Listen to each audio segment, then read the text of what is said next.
Hello students, स्वागत है आप सभी लोगों का फ्रीक्वेंसी कैरियर इंस्टीट्यूट के इस नए वीडियो में। आज हम लोग टर्म 1 फिजिक्स क्लास 12th का जो एग्ज़ाम हुआ है उसके आंसर की को डिस्कस करेंगे।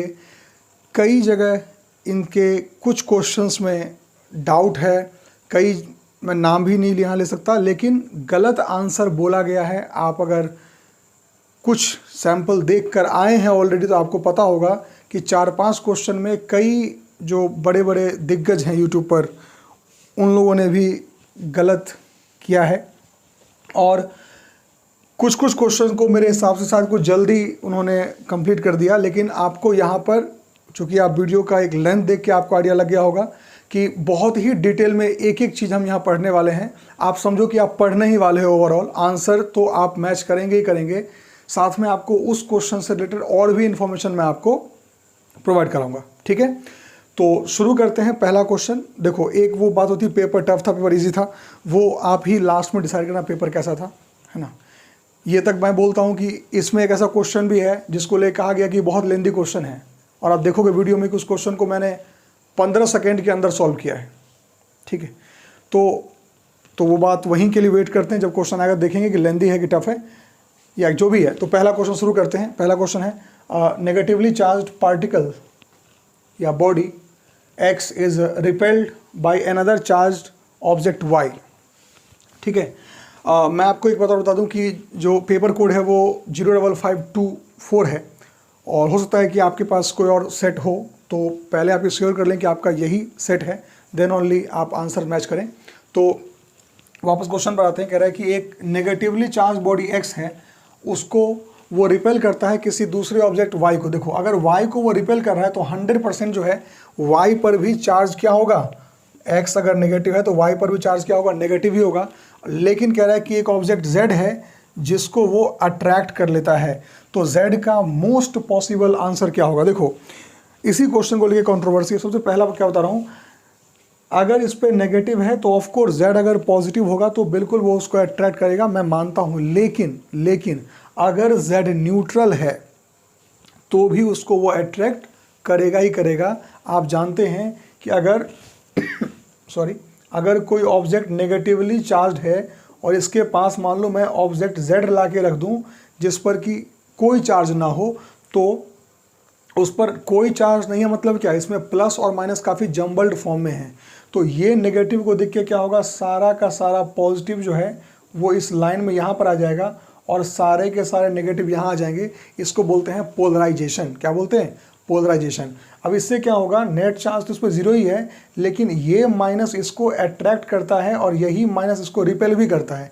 लेकिन चूंकि अट्रैक्शन वाला हिस्सा ज़्यादा क्लोज है तो ओवरऑल ये Z इसके तरफ खींचा चला जाएगा। और आप देख चुके हैं कि इस पर चार्ज ना होने के बाद भी इसको इसने खींच लिया, इसीलिए मोस्ट प्रोबेबल आंसर क्या होगा इसका, Z या तो न्यूट्रल भी हो सकता है या तो पॉजिटिवली चार्ज भी हो सकता है। और इसी तरीके से हर एक क्वेश्चन को इतने ही डिटेल में मैं बताने वाला हूं, तो बने रहिए। अब आते हैं क्वेश्चन नंबर 2 पर।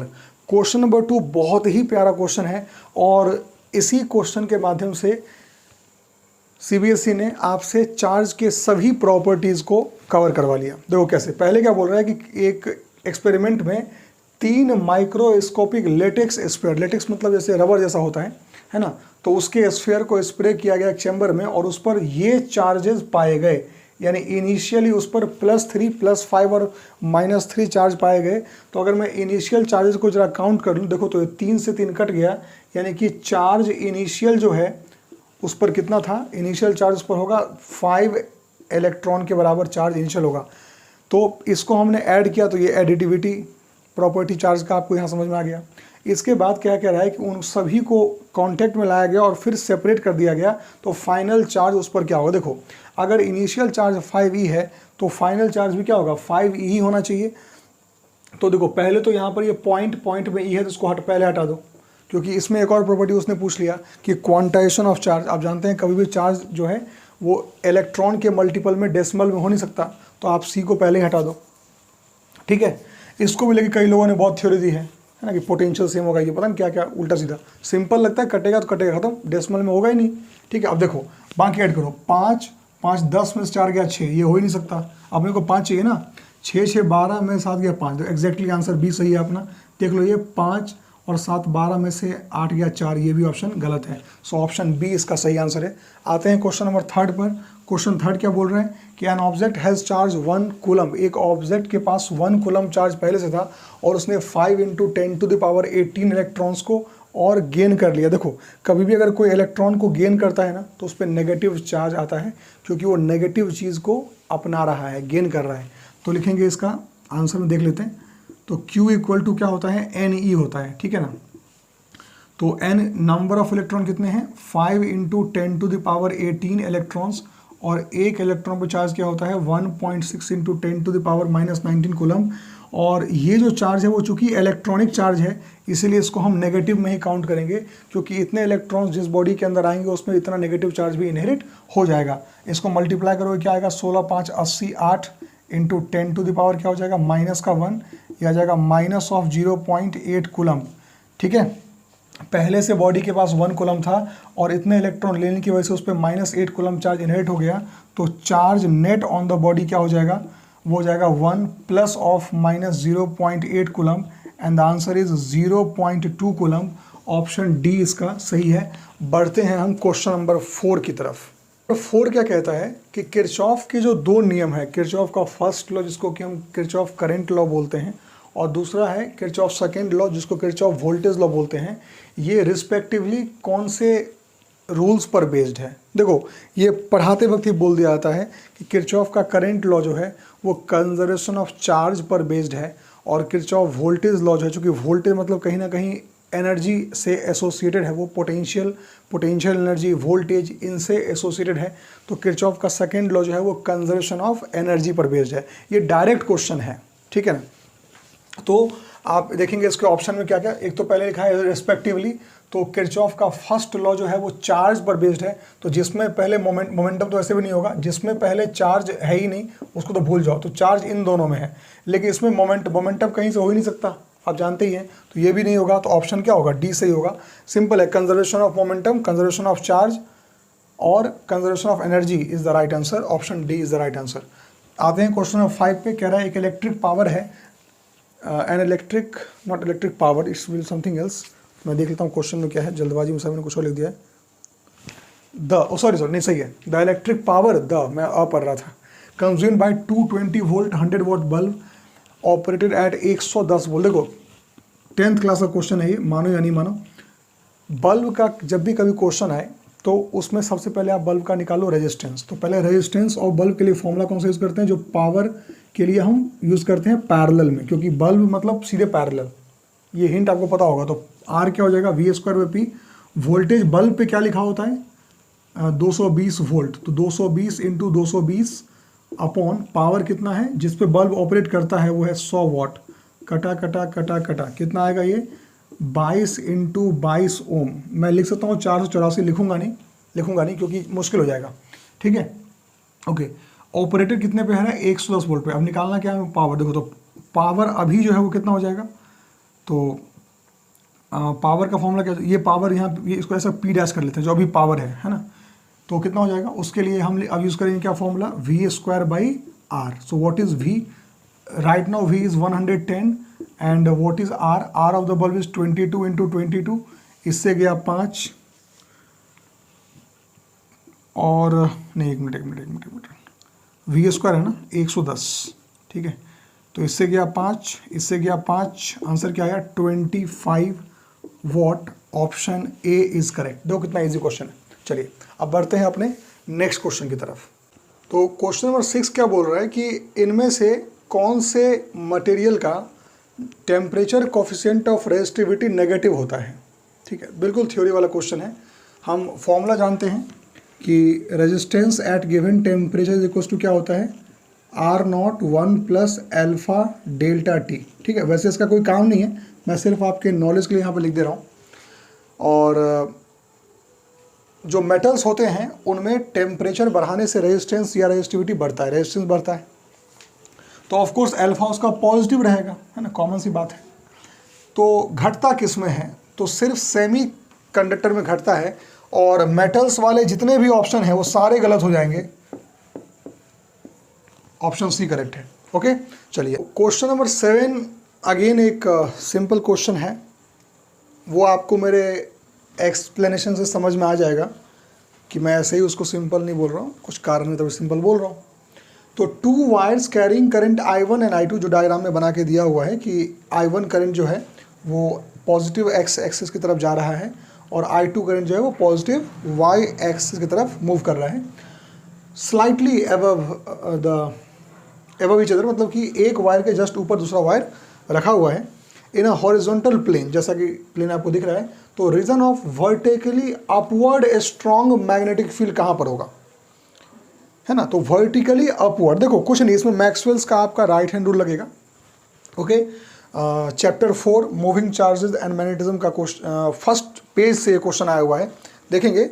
तो पहले हम रीजन 1 की बात कर लेते हैं, राइट। देखो इस वायर की वजह से अंदर जाएगा फील्ड और इस वायर की वजह से बाहर जाएगा।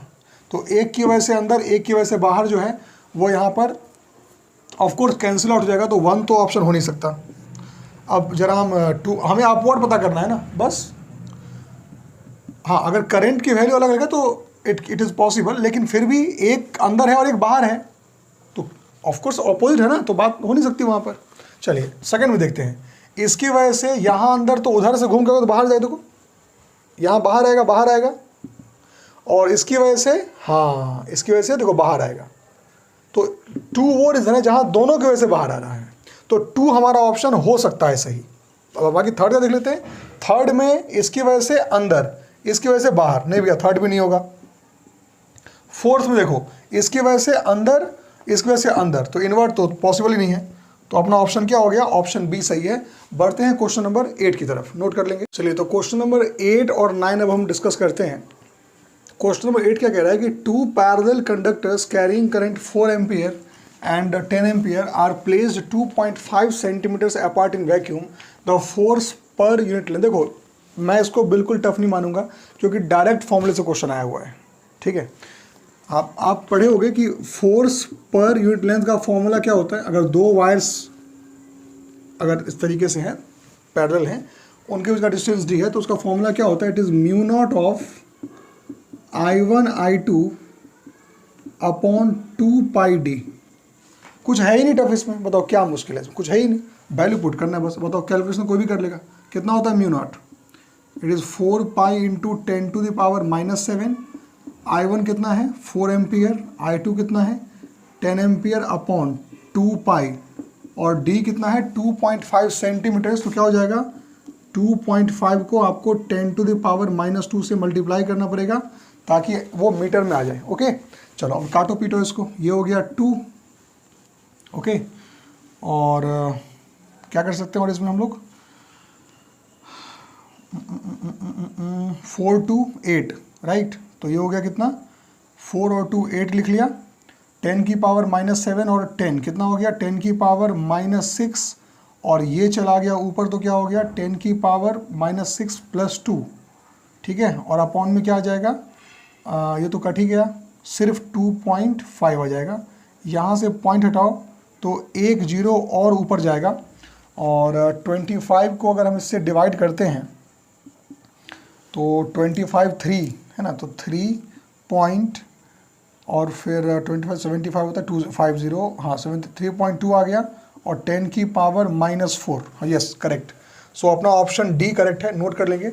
आगे बढ़ते हैं क्वेश्चन नंबर 9 पर। 9 क्या बोल रहे हैं कि if an ammeter is to be used in place of volt meter then we must connect with the ammeter. देखो अच्छा क्वेश्चन है, कन्फ्यूजिंग है थोड़ा सा, मतलब टफ नहीं बोलेंगे, थोड़ा कन्फ्यूजिंग क्वेश्चन है। कह रहा देखो कि अगर हम एक एमीटर का इस्तेमाल करना चाहते हैं वोल्ट मीटर के बदले, मतलब असली जगह किसका था, वोल्ट मीटर का था।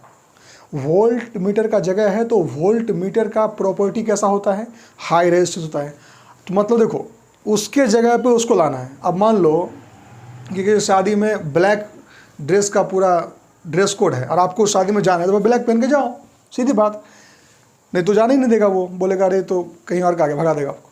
तो वही यहाँ पर है, अगर वोल्ट मीटर के बदले में जिसका इस्तेमाल होगा तो भैया उसका प्रॉपर्टी लाओ वोल्ट मीटर वाला। तो वोल्ट मीटर का प्रॉपर्टी क्या होता है, रेजिस्टेंस हाई होता है। हाई रेजिस्टेंस कैसे बन सकता है जरा देखना, पैरेलल में हाई लगाने से कहीं रेजिस्टेंस हाई होता है, सीरीज में लगाने से रेजिस्टेंस हाई होता है। तो आंसर क्या हो जाएगा इसका? ऑप्शन नंबर डी सीधा आंसर है। चलिए तो बढ़ते हैं क्वेश्चन नंबर 10 पर। और क्वेश्चन नंबर 10 क्या है? The magnetic field at centre of current carrying circular loop of radius r is B1। तो एक सर्कुलर लूप हम ले लेते हैं करंट कैरिंग, और इसका रेडियस जो है वो r कहा गया है, और इसके सेंटर पर मैग्नेटिक फील्ड है B1। नेक्स्ट है the magnetic field at a point on its axis at a distance r, यानी कि यहाँ से एक्सिस तो इसका और आगे जाएगा, यहाँ से सिर्फ r डिस्टेंस पर, यानी कि इसको भी हमें r ही मानना है, और यहाँ पर मैग्नेटिक फील्ड है B2। So then B1 upon B2 क्या होगा? ओके सो देखो अगेन आई विल से कि ये एक फार्मूला बेस्ड क्वेश्चन है, डायरेक्ट फार्मूला बेस्ड क्वेश्चन है, कुछ भी इसमें दिमाग भी नहीं लगाना आपको।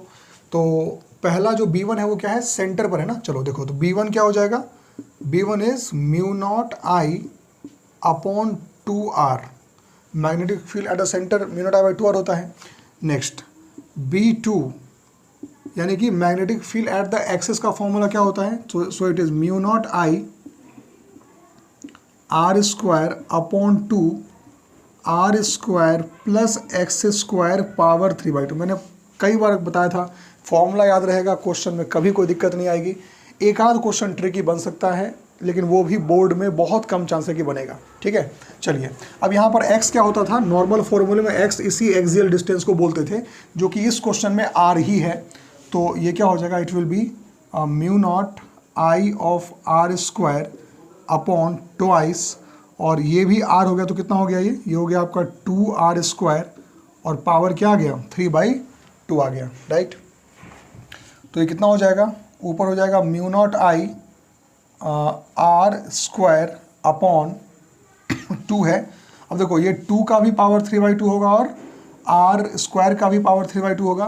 तो 2 का पावर 3/2 क्या हो गया? 2√2, और r स्क्वायर का पावर 3/2 क्या हो गया? r का क्यूब। स्क्वायर से ये क्यूब कैंसिल हो गया, तो आपका फॉर्मूला क्या बचा ऊपर? Mu naught I upon twice 2√2 into r। अब क्या करना है हमें? सिर्फ B1 अपॉन B2 करना है। सो B1 अपॉन B2 क्या हो जाएगा? B1 है अपना mu naught I by 2r, divide में ये लिखना है तो मल्टीप्लाई में उल्टा कर देते हैं। सो 2√2 into r upon mu not I। सो इससे ये कट गया, 2 से 2 कट गया, r से r कट गया, अपना आंसर क्या आ गया? 2√2, and option A is correct. Question number 11 पर चलते हैं। 11 क्वेश्चन क्या कह रहा है? The self inductance of a solenoid of 600 turns is 108 milli henry. The self inductance of a coil जिसमें कि 500 टर्न हो, रेडियस सेम है, लेंथ सेम है और मीडियम सेम है, तो कितना होगा? ओके इट्स इजी क्वेश्चन, देख लेते हैं। पहले आप बताइए सेल्फ इंडक्टेंस ऑफ सोलेनॉइड का फॉर्मूला क्या होता है? It is mu naught n square a upon l, ये होता है। ठीक है, कह रहा है सब सेम है, रेडियस सेम है, लेंथ सेम है, सब सेम है। ओके तो एक काम करते हैं, अगर हम पहले वाले कॉइल के सेल्फ इंडक्टेंस को L1 मान लें तो ये फॉर्मूला क्या हो जाएगा? म्यू नॉट, चूँकि मीडियम भी सेम है तो म्यू नॉट में भी चेंज नहीं करेंगे, है ना, नहीं तो बदल सकते थे, कुछ और होता। सो म्यू नॉट n इस पर कितना है? n है कितना? 600। सो इट विल बी 600 स्क्वायर, और एरिया a है और लेंथ को l ही रहने दो, कोई दिक्कत नहीं है। तो इसी हिसाब से बताइए अपना L2 क्या हो जाएगा? L2 will be mu naught n square, है ना, तो n1 कर दो, n1 है ना, इसको कर देंगे क्या? n2 का स्क्वायर, और a, इसको L2 मत पढ़ना, l छोटा कर दो, n2 का square upon l। So it will be again mu naught n2 कितना है? 500, और उसका स्क्वायर a, और नीचे क्या आ गया? l आ गया। ओके अब देखो हमें फाइंड करना है L2, तो L2 को ऊपर रखते हैं, राइट। सो लिखेंगे L2 अपॉन L1 क्या हो जाएगा? तो ये वाला पूरा टर्म को हम रखेंगे ऊपर। सो म्यू नॉट 500 है ना, हाँ, तो mu naught 500 square a by l divided by mu naught 600 square a by l। तो ये कितना हो जाएगा? ये हो जाएगा mu naught 500 square a by l into l upon mu naught 600 square a, तो म्यू नॉट से म्यू नॉट कटा, ए से ए कटा, एल से एल कटा, सो 500 अपॉन 600, 500 अपॉन 600 इसका स्क्वायर और इसका स्क्वायर, ये कितना हो जाएगा? इट विल बी 25/36, ठीक है। तो अपना L2 बाई L1 तो आ गया। अब देख लेते हैं। So L2 by L1 is equals to 25/36। So L2 क्या हो जाएगा? 25/36 इंटू L1, एंड L1 क्या है? L1 है 108, है ना। सो 108, 36 से 3 गया, आंसर क्या आ जाएगा? 75 milli henry, 75 milli henry, and option D is correct. Note कर लेंगे। देखिए 12 क्वेश्चन क्या बोल रहा है कि the RMS current in a circuit connected to a 50 hertz AC source is 15 ampere. Okay, frequency पता है आपको 50 हर्ट्ज, और आरएमएस करंट दे रखा है कितना? 15। आरएमएस जानते होगे आप ऑफ कोर्स, तो वहाँ से हमें पहले पीक वैल्यू निकालना पड़ेगा। वो देख लेते हैं क्वेश्चन कौन सा यूज़ करना पड़ेगा उस हिसाब से। The value of current in the circuit is the value of current in the circuit 1/600 seconds after the instant current is 0। मतलब कि शुरुआत के 1/600 सेकेंड के बाद करंट की वैल्यू कितनी होगी? ओके देखो इस क्वेश्चन को ना पहले आप टाइम पीरियड से कंपेयर करा के कर सकते हैं और ये इजीली बन जाएगा। देखो कैसे, मान लो कि टाइम पीरियड क्या होता है? 1 फ्रीक्वेंसी होता है, राइट। तो हमें टाइम पीरियड चाहिए कौन सा? देखो पूरा टाइम होगा ना, पूरा वेव होगा, तो उसका हमें चाहिए 1/600 पार्ट, यानी क्या होगा? 1 फ्रीक्वेंसी होता है, so it will B 1 frequency जो है इसका 50 है। ओके अब देखो टाइम हमें कितना चाहिए? 1/600। बताओ यहाँ पर हम क्या ऐसा लिख दें, यहाँ पर ऐसा क्या लिख दें कि ये 1/600 टाइम को शो कर दे? थोड़ा सोच के देखो। तो अभी मैं सिंपली ऐसा लिखूंगा कि इसके हिसाब से मैं यहाँ लिख रहा हूँ कि टाइम जो है 1/50 हो गया, ठीक है। अब देखो टाइम पीरियड हमें 1/600 चाहिए, तो यहाँ क्या करना पड़ेगा? हमें 1/12 करना पड़ेगा, जिससे कि ये 1/600 हो जाए। तो यहाँ भी हमें क्या करना पड़ेगा? 12 करना पड़ेगा। मतलब ये कि T/12 टाइम जो होगा, टाइम पीरियड का जो 12वां हिस्सा होगा, उस समय में सारा का सारा कंडीशन आपको देखना है।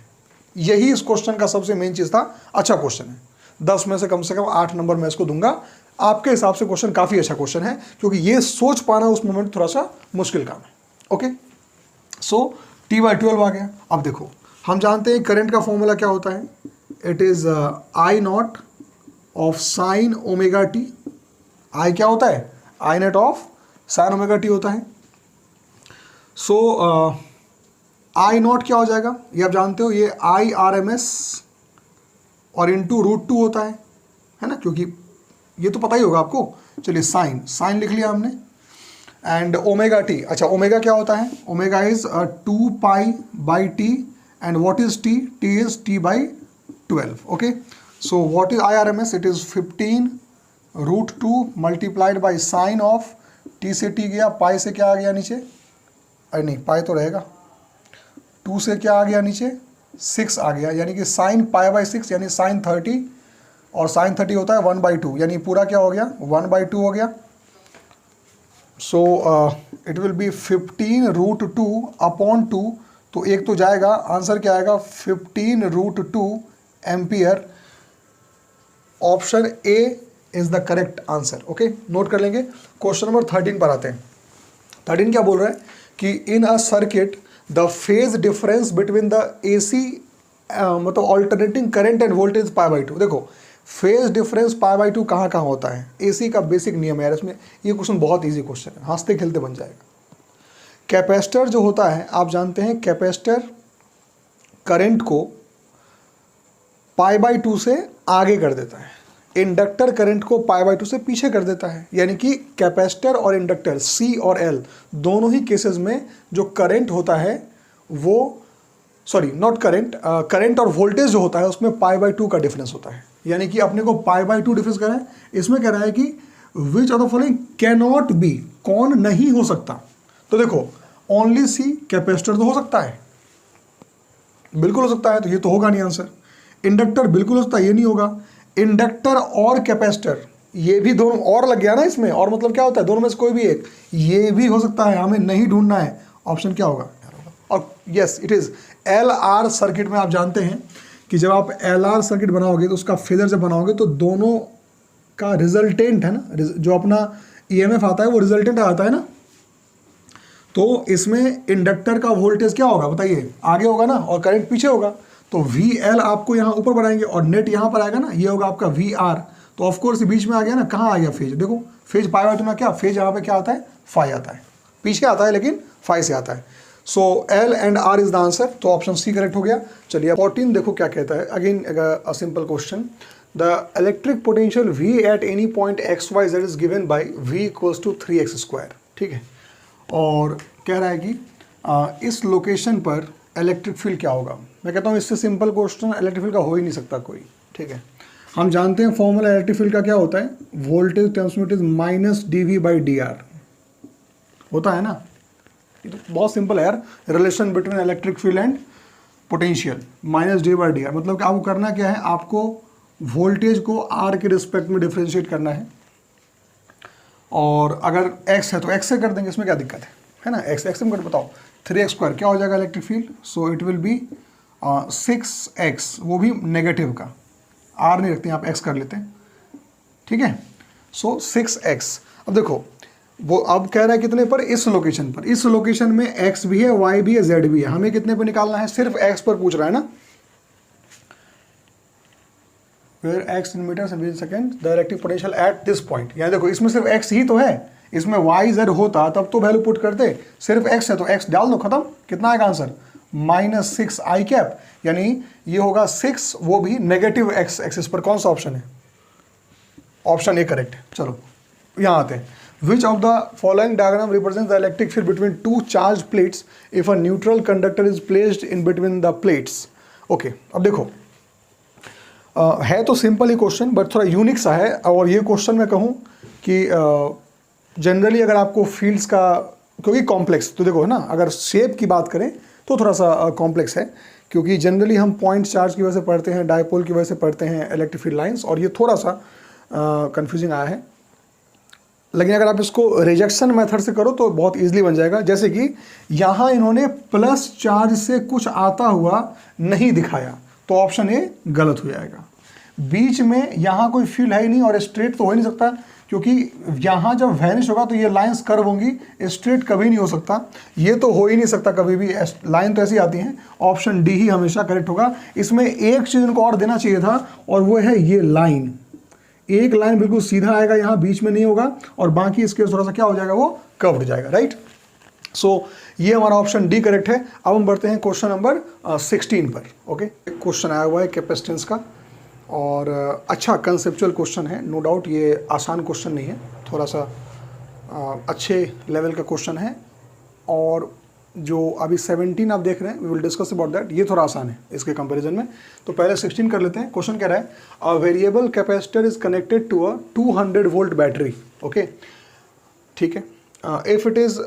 If it's capacitance is changed from 2 microfarad to x microfarad, उसके कैपेसिटेंस को 2 से फिर x माइक्रोफैराड बदल दिया गया, तो उसमें डिक्रीज इन एनर्जी कितना है, 2 × 10⁻²। ओके, तो ऐसा करते हैं हम लोग कि डिक्रीज इन एनर्जी को लिखते हैं डेल्टा यू, है ना। चेंज इन एनर्जी कितना होता है, पहले ज़्यादा होगा तभी तो घटा, यानी कितना लिखेंगे, हाफ कैपेसिटेंस अलग है, half C1 V² minus half C2 V², क्योंकि पोटेंशियल सेम है ऑफकोर्स, वो तो बदल नहीं रहा, तो ये हो गया। So what is delta U, delta U है 2 × 10⁻⁻², और हाफ V² आप कॉमन ले लो, और यहाँ क्या आ जाएगा, C1 माइनस C2 आ जाएगा, राइट। सो ये 2 हो गया 4, तो यहाँ लिख लेंगे 4 × 10⁻⁻² is equals to V², V कितना है 200, तो 200 × 200 और हो गया C1 माइनस C2। ओके, इसको भी नीचे ले आओ तो क्या हो जाएगा 4 into 10⁻⁻² upon 200 into 200 is equals to C1 - C2। ठीक है, अब देखो इससे क्या होगा, आप हार्डली इसको ना ऐसा कर सकते हो कि 100 लिख सकते हो और इसको भी आप 100 लिख सकते हो 2 से काट के। तो 4 0 2 6 ये हो जाएगा कितना 10⁻⁻6 हो जाएगा C1 - C2। और चूंकि ये कैपेसिटेंसी है तो ये हो जाएगा आपका 1 माइक्रोफैराड, है ना। तो C1 - C2 क्या आ गया आपका 1 माइक्रोफैराड आ गया। C1 था इनिशियल कैपेसिटेंस, तो आप ऐसा लिख सकते हैं। तो C2 क्या हो जाएगा, C2 जो न्यू वाला है जिसको हमने X माना हुआ है वो C2 हो जाएगा कितना C1 - 1 माइक्रोफैराड, और C1 है 2 माइक्रोफैराड, इसमें से 1 माइक्रोफैराड माइनस कर दीजिए तो C2 जो कि X है वो क्या आ जाएगा 1 microfarad. And option A is correct. चलते हैं क्वेश्चन नंबर 17 पर। 17 क्या बोल रहे हैं कि a potential difference of 200 volt is maintained across a conductor of resistance 100 ohm, the number of electron passing through it in 1 second will be, okay। number of electron का formula क्या होता है I/Q/T Ne/T, और V और R भी लिखा हुआ है। अरे बंद हो गया, देखो ऐसा कर लेते हैं, सुनो आप बताओ करंट का फॉर्मूला क्या होता है, इट इज़ Q/T। तो हम क्या करेंगे, करंट के बदले क्या लिख देंगे V/R, और Q के बदले क्या लिख देंगे Ne/T, बस। और T तो 1 ही है तो 1 को हटा ही दो, मत रखो, okay. So what is V? V is 200, R is 100, number of electron निकालना है, E कितना होता है 1.6 इंटू 10⁻⁻19, ओके। तो ये तो 2 हो गया, 2 इस पूरे को नीचे ले आओ तो 2 आ गया 1.6 into 10⁻⁻19 is equals to n, और ऊपर चला गया तो ये हो गया, पहले तो ऊपर 20 डाल दो, 20/16 कितना होता है, 4 से करोगे तो 4 और 5 ये तो आ गया 1.25, तो 1.25 और ये चला गया ऊपर तो 10⁻19। ऐसा कोई ऑप्शन है क्या? हाँ, ऑप्शन ए इज़ करेक्ट। तो अब क्वेश्चन नंबर 18 देखते हैं। चूँकि आसान क्वेश्चन थे तो मैंने एक साथ ही 4 क्वेश्चन कवर कर लिया है। तो 18 क्वेश्चन क्या बोल रहा है कि impedance of series LCR circuit क्या होता है। देखो डायरेक्ट आंसर है, मतलब फॉर्मूला रटा होगा आपको कि this is the impedance of series LCR circuit. हाँ, यहाँ पर XC माइनस XL हो सकता है, कभी कभी XL माइनस XC हो सकता है, वो एक अलग पार्ट है, लेकिन डायरेक्ट फॉर्मूला सीरीज LCR का यही होता है इम्पीडेंस का। तो आप टिक लगा लें, इसमें कोई बात ही नहीं करनी। क्वेश्चन नंबर 19 क्या कह रहा है, देखो कह रहा है कि अगर ऑल्टरनेटिंग वोल्टेज दिया गया है E बराबर E0 साइन ओमेगा टी, और जो करंट है वो है I0 sign omega T plus π/2। आप खुद देखो कि दोनों में कितने का फेज डिफरेंस है, π/2 का फेज डिफरेंस है। तो कह रहा है पावर क्या हो। देखो पावर का फॉर्मूला सिंपल होता है, एवरेज पावर आपने पढ़ा होगा, it is IRMS VRMS cos phi। cos phi को बोलते हैं पावर फैक्टर, और जहाँ phi क्या होता है phase difference between current and voltage. तो चूंकि फेज डिफरेंस π/2 है, cos π/2 0 होता है, इसीलिए एवरेज पावर क्या हो जाएगा 0। बहुत सिंपल क्वेश्चन था, इसका ऑप्शन डी सही है। वैसे एक बात और मैं आपको बता देता हूँ, यहाँ देखेंगे करंट चूंकि π/2 से आगे है तो ये कैपेसिटिव सर्किट होगा, है ना, बता दिया मैंने।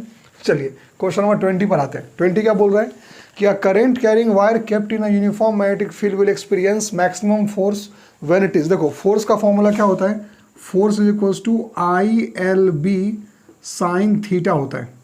तो ऑफ कोर्स जब एंगल 90 डिग्री होगा तो सबसे ज़्यादा फोर्स लगेगा, यानी कि जब परपेंडिकुलर होगा तो फोर्स सबसे ज़्यादा लगेगा। ये भी काफ़ी सिंपल क्वेश्चन, देखो ना, एक सेकेंड में बनने वाले क्वेश्चन है, वो तो मैं बोल रहा हूँ तो समय लग रहा है यार, है ना। 21 the voltage across a resistor and inductor and capacitor is 20, 15 and 30। देखो रजिस्टर के अबाउट वोल्टेज है 20, इंडक्टर के अबाउट वोल्टेज है 15, और कैपेसिटर के अबाउट वोल्टेज है 30। तो कह रहा है नेट वोल्टेज क्या होगा। देखो अगर आपको ये फॉर्मूला पता है, यहीं से आप इसको भी पिक कर सकते हैं, है ना, इसमें अगर करंट से मल्टीप्लाई कर देते हैं, इम्पीडेंस ट्रायंगल पढ़ा होगा आपने, तो वहाँ से आप निकाल सकते हैं कि नेट वोल्टेज क्या हो जाएगा, it is under root of voltage across resistor का स्क्वायर प्लस, अब देखो दोनों में से बड़ा जो भी है, कोई वो तो स्क्वायर में कोई फर्क नहीं पड़ता, वैसे आप यहाँ पर क्या करेंगे, VC माइनस VL का स्क्वायर करेंगे, उल्टे में भी कोई फर्क नहीं पड़ेगा। So it will be under root of, R कितना है 20 है ना, तो 20 का स्क्वायर क्या हो जाएगा 400 हो जाएगा, ठीक है, प्लस VC माइनस VL 30 में से 15 गया 15, 15 का स्क्वायर कितना होता है 225, तो ये हो जाएगा कितना 625 का रूट कितना आ जाएगा 25 volt. Option number C is correct, note कर लेंगे। अब बढ़ते हैं क्वेश्चन नंबर 21 पर, सॉरी 21 तो हो चुका है, बढ़ते हैं क्वेश्चन नंबर 22 पर। ओके 22 क्वेश्चन क्या कह रहा है कि in a DC circuit the direction of current inside the battery and outside the battery कैसा होता है। देखो ये मैं फिर से बोलूँगा, जो स्टूडेंट्स क्लास 10th में होंगे ना वो भी इसका आंसर दे देंगे। कैसे, देखो मान लो कि एक ये सेल है, अब इसका ये पॉजिटिव टर्मिनल है, थोड़ा सा इसको हम बड़ा बना देते हैं, ठीक है। अब बाहर अगर सेल के बाहर देखो तो करंट प्लस से जाता है और माइनस पर आता है, तो क्या लिखा है direction of current inside the battery and outside the battery, उल्टा लिखा हुआ है रिस्पेक्टिवली, मतलब पहले इनसाइड और फिर आउटसाइड। तो ऑफ कोर्स अगर करंट ऐसे घूम के आएगा तो इसके अंदर तो नेगेटिव से पॉजिटिव जाएगा ना, तो अंदर जाएगा नेगेटिव से पॉजिटिव और बाहर जाएगा पॉजिटिव से नेगेटिव। अंदर मतलब पहला वाला negative to positive, positive negative, option number C इसका करेक्ट आंसर है। बहुत सिंपल क्वेश्चन था, 1 सेकेंड 2 सेकेंड में आंसर आ जाएगा। मैंने बोला ना पेपर में हमेशा ऐसे क्वेश्चंस होते हैं जो आपका समय बचाते हैं और आपको उन पर ध्यान देना जरूरी रहता है। चलिए क्वेश्चन 23 की बात करते हैं। क्या है the magnitude of electric field due to a point charge 2q at distance r is e। Okay, तो जैसे कि हम मान लेते हैं चार्ज 2q है और इसकी वजह से r डिस्टेंस पर जो इलेक्ट्रिक फील्ड है वो क्या है, E है, r ही तो है, चेक कर लूँ question, distance r is e। Okay ठीक है, सो इलेक्ट्रिक फील्ड यहाँ E है, तो जो पहले बात करते हैं इलेक्ट्रिक फील्ड होगा कितना। So what is the formula of electric field two point charge, it is k q by q तो 2q है ना, सो k 2q by r square, ठीक है, ये तो इलेक्ट्रिक फील्ड हो गया। अब कह रहा है कि then the magnitude of electric field due to uniformly charge thin spherical shell. देखो स्फेरिकल सेल सिलेबस से हट चुका था बट आ गया, कोई दिक्कत नहीं है, छोड़ने का ऑप्शन था कि नहीं था, या अगर आपको थोड़ा मोड़ा पता होगा तो आप जानते होंगे कि जो शेल होता है वो पॉइंट चार्ज जैसा ही बिहेव करता है। तो शेल का रेडियस r है, जो शेल है उसका रेडियस r है और थिन स्फेरिकल शेल है, यूनिफॉर्मली चार्ज है, यानी कि सारा का सारा चार्ज इसके कहाँ है, बाहर की तरफ है, क्योंकि इंसुलेटिंग लिखा नहीं है तो हम कंडक्टिंग ही मानते हैं, राइट। और तो बाहर से देखने पर कह रहा है कि चार्ज इसके अंदर Q है, the total charge present is Q and at a distance of r/2, और जो r है वो कैपिटल R से बहुत बड़ा है, यानी कि जो डिस्टेंस है ना वो इससे बहुत बड़ा, मतलब बहुत दूर है, यानी कि दूर जैसे हो गया, मतलब क्या, it is a point charge है, तो क्वेश्चन पॉइंट चार्ज का ही है ना। तो अब फॉर्मूला क्या हो जाएगा, सो इलेक्ट्रिक फील्ड, जो ये वाला इलेक्ट्रिक फील्ड है इसको हम क्या कहते हैं, ई डैश कह देते हैं, तो कितना हो जाएगा, it is k and q कितना है इसमें, q है ओनली q, तो q ही है ना, अपॉन r कितना है, r is r/2, so it is r/2 का स्क्वायर। ओके, तो ये कितना हो जाएगा, ये हो जाएगा 4kq बाई r स्क्वायर। अब कंपेयर जरा कर लो, देखो वहाँ से कंपेयर कर देखो, तो इसको ऐसा लिख लो, 2 अलग कर लो और 2kq बाई r स्क्वायर कर लो और इसको आप e लिख दो। सो e डैश जो आपका है वो कितना हो जाएगा, it is twice of e हो जाएगा, यानी कि अपना ऑप्शन जो है इसमें option number C is the correct option. चलते हैं क्वेश्चन 24 पर। 24 क्या बोल रहा है कि the horizontal component of earth magnetic field at a place is 0.2 whereas its magnetic total magnetic field is 0.4। तो एंगल ऑफ डी, बहुत इजी क्वेश्चन है, पता नहीं क्यों इतना आसान क्वेश्चन पूछ रहे हैं। सो आप जानते हो कि एक्चुअल मैग्नेटिक फील्ड क्या होता है, सॉरी हॉरिजॉन्टल क्या होता है, एक्चुअल का cos थीटा, और यहाँ थीटा क्या होता है, एंगल ऑफ डिप होता है, ठीक है ना। तो cos थीटा क्या हो जाएगा, it is horizontal upon B, ठीक है। सो हॉरिजॉन्टल कितना है 0.2 है और एक्चुअल 0.4 है, और ये आपका हो गया cos theta. So cos theta क्या हो जाएगा, इट इज़ 1/2 और थीटा 1/2 कितने पर होता है आप जानते हैं ना, एट 60 डिग्रीज। तो ऑप्शन इसका सी करेक्ट है, नोट कर लेंगे। तो चलते हैं क्वेश्चन नंबर 25 पर। 25 क्वेश्चन क्या कह रहा है कि current in primary coil of a pair of coils changes from 7 to 3, 7 से 3 हो गया, समय दिया हुआ 0.04, म्यूचुअल इंडक्टेंस आपको गिवन है और इंड्यूस्ड ईएमएफ निकालना है। अब इससे सिंपल क्वेश्चन बताओ क्या पूछेगा, है ना। तो कितना सिंपल क्वेश्चन है कि इंड्यूस्ड ईएमएफ का फॉर्मूला क्या होता है बताइए, it is minus of M D I by D T. अरे भाई अगर सेल्फ होता तो एल लिख लेते, म्यूचुअल है तो एम लिख लेंगे, इसमें क्या फ़र्क पड़ना है। तो क्या हो जाएगा माइनस ऑफ म्यूचुअल इंडक्टेंस कितना है 0.5 है, and D I by D T क्या हुआ चेंज इन करेंट। तो करेंट जो है वो पहले 7 था अब 3 हुआ, तो चेंज क्या हो जाएगा 3 - 7, समय कितना है 0.04 वोल्ट्स। तो पहले तो ये -4 आएगा और ये 100 हो जाएगा। तो एक काम करते हैं, इसको ऐसा कर लेते हैं, माइनस और माइनस प्लस कर लेते हैं पहले। तो ये हो जाएगा आपका 5/10 और ये हो जाएगा 4/0.04। ये -4 आएगा ना तो उसका प्लस कर दिया, पॉइंट हटाओ, 2 0 डाल दो ऊपर, ठीक है, 0 को हटा दो, 4 से कितना आ गया 100 आ गया, ठीक है, इससे आ गया 10, आंसर क्या आ जाएगा 50 वोल्ट्स। ऑप्शन ए इसका करेक्ट है, सिंपल क्वेश्चन था।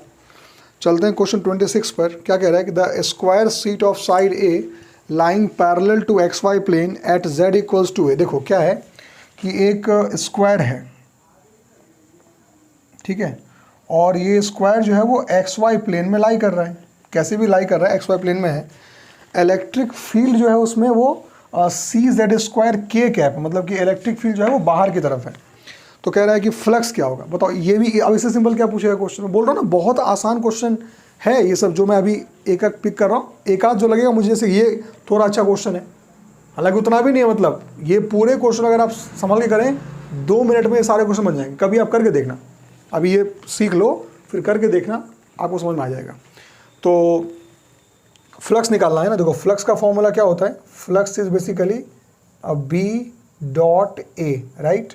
सो B इसका किस तरफ है खुद ही बोल रहा है क्वेश्चन में, सॉरी B नहीं है, ये इलेक्ट्रिक फ्लक्स है ना, सॉरी, फिर भी क्या होगा वो E.A होगा, है ना, E.A होगा। तो इलेक्ट्रिक फील्ड किस तरफ है उसका, K कैप में बाहर की तरफ है, और जो एरिया वेक्टर ऑफ कोर्स वो बाहर की तरफ ही है, यानी कि बिल्कुल दोनों ही एक ही तरफ हैं, तो cos 0 1 हो जाएगा, यानी इलेक्ट्रिक फील्ड की वैल्यू कितनी हो जाएगी, इट इज़ सिंपली CZ², और इसका एरिया क्या हो जाएगा A² हो जाएगा, और क्वेश्चन में Z बराबर है तो आप यहाँ पर A लिख लेंगे, सो it will B C of A² and A², answer will be CA⁴, और या A⁴ से एक ही बात है, option number A is the correct answer. चलते हैं क्वेश्चन नंबर 27 में। 27 सुपरपोजिशन प्रिंसिपल का सबसे आसान क्वेश्चन है, इससे आसान नहीं पूछ सकता सीबीएसई बोर्ड, ठीक है। देखो कैसे कह रहा है कि 3 चार्जेस हैं, एक -q है, एक q है, एक -q है और एक q0 है। जो डायग्राम आपको गिवन है, बहुत सिंपल डायग्राम गिवन है क्वेश्चन में, और कह रहा है कि इसमें Q0 पर जो टोटल फील्ड है वो कितना है ना, फोर्स पूछ रहा है Q0 पर। देखो तो नेट फोर्स कैसे निकालेंगे, ये माइनस है ये प्लस है, तो इस पर निकालना है ना नेट फोर्स, तो उधर जाएगा ऊपर कितना जाएगा, जितना भी जाए, आप जानते हैं formula will be K of Q0 by A², यही होगा ना। अब सुनो, इस पर ये कितना फोर्स लगाएगा, रिपेल करेगा तो इधर भेजेगा उसको, कितना डिस्टेंस वही है, तो क्या हो जाएगा Q0 बाई A²। अब कुछ नहीं करना यार, 2 इक्वल फोर्स 90 पे है, आपने कितनी बार किया होगा, √2 तो सामने आएगा ही आएगा ना, 10 और 10 का रिजल्टेंट क्या होता है 90 पर 10√2 होता है, तो ये Q0 upon A², Q0 A² का रिजल्टेंट क्या होगा, रूट वाला ऑप्शन कौन सा है, देखो ऑप्शन सी करेक्ट है, कुछ था ही नहीं इसमें। चलो अब आते हैं, अब 28 में क्या बोला देखो कि एक 3 नैनो कूलम का चार्ज है और वो इनिशियली रेस्ट पर था, distance R1 10 centimetre from 5 nano coulomb charge जो कि ओरिजिन पर रखा हुआ है। पहले क्या करते हैं हम लोग, यहाँ से ओरिजिन बना लेते हैं और ओरिजिन पर कौन बैठा हुआ है, अब 5 नैनो कूलम का चार्ज बैठा हुआ है और यहाँ से R1 distance that is 10 centimetres, यानी कि यहाँ से 10 सेंटीमीटर्स की दूरी पर एक चार्ज है 3 नैनो कूलम का जो यहाँ पर है। ओके, अब क्या बोल रहा है कि जो दूसरा चार्ज है ये Q, इसको हम शायद 15 सेंटीमीटर दूर कर दिया इसको, तो यहाँ से अब इसको आगे मूव करा दिया 15 centimetres. Then in this process work done by the field कितना होगा। ओके, देखो तो हम क्या करेंगे इसमें, अगर इसमें फाइनल एनर्जी में से इनिशियल को माइनस कर लिया जाए अपना काम हो जाएगा। तो हम ऐसा करते हैं कि चेंज इन एनर्जी का फॉर्मूला क्या हो जाएगा, the energy final minus energy initial, right. So what is the final energy, तो फाइनल एनर्जी क्या हो जाएगा, ऐसे कर लेते हैं K Q1 Q2 और अपॉन R1 और फिर सॉरी अपॉन R2 और माइनस फिर K Q1 Q2 upon R2 होगा। तो ऐसा क्यों ना करते हैं, K Q1 Q2 को कॉमन ले लेते हैं और 1 अपॉन जो फाइनल वाला है बाद में उसको रखते हैं पहले 15 और फिर यहाँ क्या करते हैं 1 अपॉन 10 कर लेते हैं, ये ईजी रहेगा। चलिए तो इससे क्या हो जाएगा, delta U change in energy will be, K कितना होता है 9 into 10 to the power 9, Q1 कितना है 3 नैनो कूलम या कुछ भी लिख लो, 3 इंटू 10 टू द पावर -9 और फिर अगला है 5 इंटू 10 टू द पावर -9 चूँकि नैनो कूलम में है और ये सेंटीमीटर में है तो इसका एलसीएम ले लो कितना आएगा 30, फिर हो जाएगा ये 2 - 3, इसको भी हमें मीटर में कन्वर्ट करना पड़ेगा क्योंकि सेंटीमीटर में है और ये हो जाएगा अपना delta U is equals to, तो देखो इससे तो कट जाएगा पहले है ना, 9 into 3 into 5, so it is 9 into 3 into 5, ऐसे ही रहने दो इसको, बाद में कुछ ना कुछ सेटलमेंट हो ही जाएगा इसका। और ये आ जाएगा कितना, this will be 10 to the power -9 और ये है ये हो जाएगा -1/30, राइट। तो एक काम करो माइनस को यहाँ ले आओ और 1/30 में इसको मीटर स्क्वायर में कन्वर्ट करने के लिए -2 से मल्टीप्लाई कर दो, वो -2 पर क्या हो जाएगा, इसको +2 कर देगा, यानी कि और अपॉन 30 भी था ना, तो ऐसा कर लेते हैं कि हो जाएगा 1/30 और 10 की पावर -2, अब ये मीटर में कन्वर्ट हो गया तो 5 3 15, 2 यहाँ से कट गया, 2 से कट गया 9, यानी 4.5 आ गया। तो delta U will be -4.5 into 10 to the power -7। देखो ये ऑप्शन टिक मत लगा देना क्योंकि ये जो वर्क है वो तो फोर्स के द्वारा किया गया है, ये हमें निकालना है फील्ड के द्वारा क्या काम किया गया। तो फील्ड के द्वारा जो काम होता है वो negative of, so work done bye जो फील्ड हम निकालेंगे वो होता है नेगेटिव ऑफ डेल्टा U। सो हमारा आंसर प्लस का 4.5 आ जाएगा, यानी कि option number D is the correct answer. Okay, question number 29 देखते हैं। Again a very simple question कि एक कार की बैटरी है जिसको 12 वोल्ट बैटरी से चार्ज किया जा रहा है और उसके अंदर इतनी एनर्जी है, तो चार्ज आपको निकालना है बैटरी का कितना होगा। तो बहुत ही आसान क्वेश्चन है, आप जानते हैं कि V इक्वल्स टू क्या होता है, W/Q होता है। तो Q क्या हो जाएगा, इट इज़ W/V हो जाएगा, यानी कि जो W है वो गिवन है क्वेश्चन में कितना 7.2 into 10 to the power 5 upon voltage 12 है, पॉइंट यहाँ से गया तो नीचे 0 आ गया और 1 0 यहाँ से हम गायब कर देते हैं, तो इसको 4 करके जो है हम 1 10 यहाँ लिख देते हैं, इससे इसको काट देते हैं और 12 का 6 कर देते हैं। आंसर क्या आ जाएगा 6 into 10 to the power 4 coulomb is the answer. और देखो ये क्वेश्चन क्लास 10th का है कि नहीं, कितना सिंपल क्वेश्चन है। ठीक है, चलिए अब आते हैं क्वेश्चन 30 पर। 30 क्या बोल रहा है कि a straight conducting rod of length L and mass m is suspended in a horizontal plane by a pair of flexible strings। मतलब कि एक कोई रॉड है जिसको कि 2 स्ट्रिंग से ऐसे सस्पेंड किया गया, ऐसे पकड़ के, और मैग्नेटिक फील्ड B है, टेंशन। अब ऑफ कोर्स इस रोप में टेंशन डेवलप हो गया होगा जिसने इसको उठा के रखा है। कह रहा है कि टेंशन को हटाने के लिए कितना करंट चला दें इसमें। देखो टेंशन को हटाने के लिए कितना करंट चला दें, मतलब सीधा ये है कि आप सिर्फ करंट के बलबूते पर इसको उठाना चाहते हो।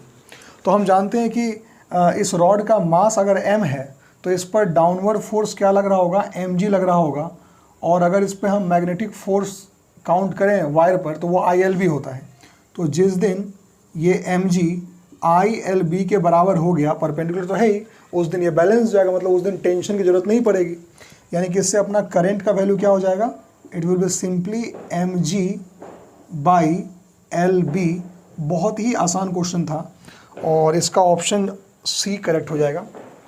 बढ़ते हैं क्वेश्चन नंबर 31 पर। 31 क्या बोल रहा है कि a constant current is flowing through a solenoid. किसी भी सोलेनॉइड से एक कांस्टेंट करंट फ्लो रहा है। एक आयरन रॉड को हमने इंसर्ट कर दिया सोलेनॉइड के अंदर, ठीक है। So which of the following quantities will not increase. देखो ये नहीं बोल रहा कि इंक्रीज, नॉट इंक्रीज बोल रहा है, ठीक है। तो देखो रॉड को इंसर्ट करते ही आप जानते हैं कि उसका सेल्फ इंडक्टेंस बहुत बढ़ जाता है, इतना आपको थोड़ा पता होगा। तो उसमें देखो मैग्नेटिक फील्ड ऑफ कोर्स बढ़ेगा, फील्ड फ्लक्स तो बढ़ेगा ही बढ़ेगा, सेल्फ इंडक्टेंस तो बढ़ता ही बढ़ता है, आप जानते ही हो, सेल्फ इंडक्टेंस का फॉर्मूला ही वही होता है। तो वो बढ़ेगा तो साथ में इसके मैग्नेटिक फील्ड दोनों बढ़ जाएगा। रेट ऑफ हीटिंग जो है एकमात्र ऐसा क्वांटिटी जो नहीं बढ़ेगा। बहुत सिंपल क्वेश्चन था, इसमें कोई बात करने की जरूरत भी नहीं थी। ऑप्शन सी इसका करेक्ट आंसर है। अब हम बढ़ते हैं क्वेश्चन नंबर 32 पर। 32 क्या बोल रहा है कि a current is connected to an AC source of variable frequency. बहुत बढ़िया। तो जैसे ही कह रहा है कि फ्रीक्वेंसी ऑफ सोर्स को बढ़ाते हैं, करंट पहले बढ़ता है फिर घटता है। अरे ये बढ़ता है घटता है, कोई ग्राफ पता है आपको? बढ़ता है घटता है, कुछ ऐसा ग्राफ कई बार आपने देखा होगा, बढ़ता है और घटता है, ठीक है। ये कंडीशन कहाँ होता है? सिंपल आंसर LCR में होता है। जिस जगह पर सबसे मैक्सिमम होगा उसको क्या बोलते हैं? रेजोनेंट फ्रीक्वेंसी या रेजोनेंट कंडीशन बोलते हैं। याद होगा आपको, जहाँ पर कि XL बराबर XC के हो जाता है। So again it was very simple question. तो चलते हैं क्वेश्चन नंबर 33 पर। 33 क्वेश्चन जो है वो डायरेक्ट फॉर्मूला पर बेस्ड क्वेश्चन है। क्वेश्चन कह रहा है कि if NE tau and M have their usual meanings, है ना। आप जानते हैं N क्या होता है, it is number density of electrons, E होता है charge on electron, tau is relaxation time and M is mass of electron. तो इसमें आपको रेजिस्टेंस का फॉर्मूला देखो, सिंपल फॉर्मूला ML/NE² टाउ है। मतलब बहुत सिंपल फॉर्मूला है। इसमें आप रेजिस्टिविटी निकालते तो होता क्या, M/NE² टाउ। तो कुछ बात ही नहीं करना इसमें, है ना, डायरेक्ट फॉर्मूला है, याद कर लेंगे। So option B is the correct answer. 34 question चलते हैं। 34 क्या बोल रहा है कि एक प्रोटॉन और एक अल्फा पार्टिकल जो है वो सर्कुलर ऑर्बिट्स में मूव करते हैं in a uniform magnetic field. Their speeds are in the ratio 9:4। The ratio of radii of their circular orbits क्या होगा, ठीक है। चलिए तो सॉल्व कर लेते हैं। देखो सबसे पहले हम क्या लिखते हैं, रेडियस ऑफ सर्कुलर पाथ का फॉर्मूला क्या होता है। ड्राइव चाहो तो ऊपर से कर लो या याद हो तो और अच्छी बात है। जैसे कि हम जानते हैं कि mv²/r जो है वो QVB के बराबर होता है, राइट। तो क्या होगा, एक भी कट जाएगा इसमें, एक भी हटा दो इसमें से, तो ये क्या हो जाएगा QBR